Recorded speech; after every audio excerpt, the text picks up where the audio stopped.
Imagine you've spent your whole life learning to paint reality. Skin, light, fabric, a perfect little highlight on a glass, and then a machine does it in seconds.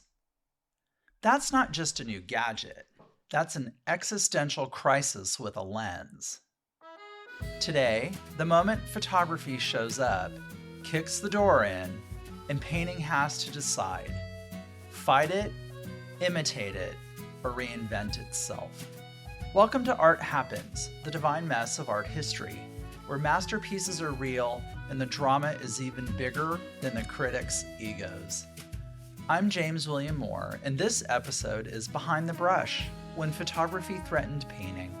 We're talking daguerreotypes, the identity crisis of if the camera can capture truth, what's the painter's job now? And the twist? Photography didn't end painting, it pushed it into new possibilities. In 1839, photography goes public in a big way. Suddenly, there's a method to fix an image using light and chemistry. Early photos are slow, delicate, and a little ghostly, but the message is clear. Reality can now be captured. If you're a painter, especially one making a living doing portraits, this feels like watching your job description evaporate in real time. Because for centuries, painting held the monopoly on here's what this person looks like, and here's what this place looks like, and oh yeah, here's what happened.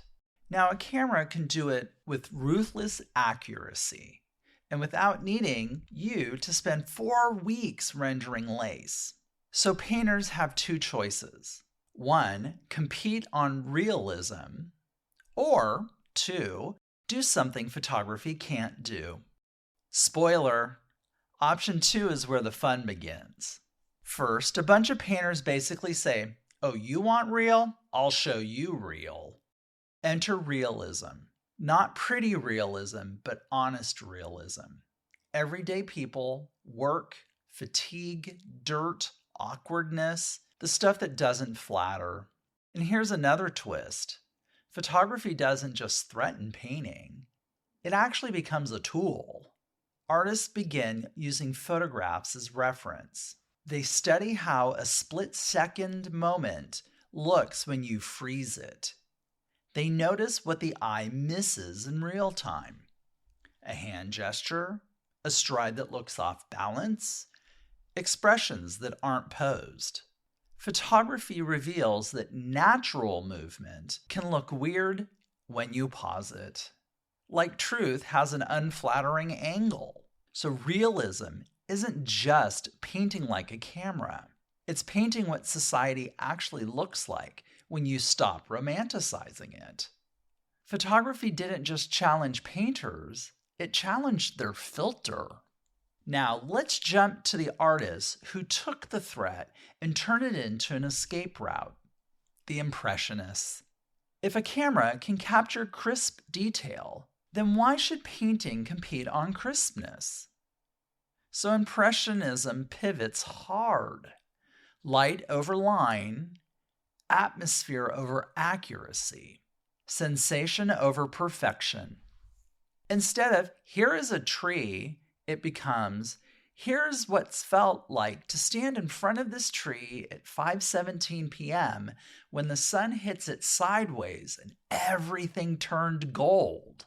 And this is where photography is a secret villain/hero. Because photography forces painting to answer, what can you do that a lens can't? A camera can document, but it can't translate a mood the way paint can, at least not in the same language.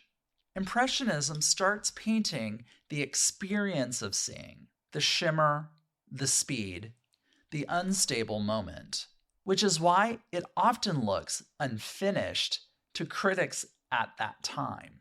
Because it isn't trying to be a polished illusion. It's trying to be a visual memory.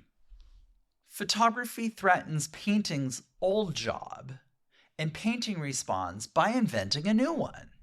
Once painting stops being responsible for pure representation, everything cracks open. You start getting bolder experimentation, more abstraction, new ideas about what counts as art, and eventually a modern world where painting can be emotional, symbolic, political, conceptual, unhinged, glorious. And photography evolves too.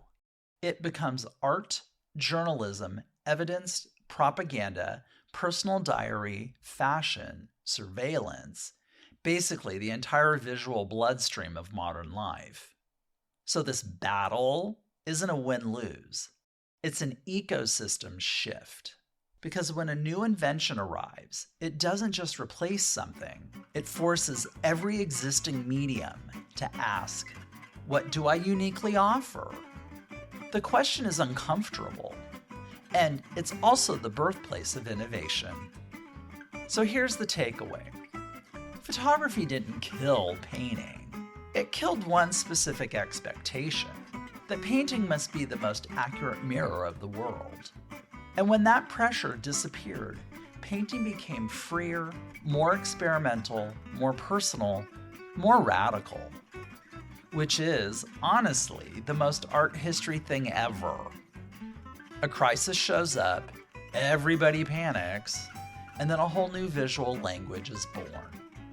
When painting met photography, it didn't die, it evolved. You've been listening to Art Happens, the divine mess of art history, presented by J-Squared Atelier. I'm James William Moore, your host. If you loved this episode, subscribe so you'll never miss a drop.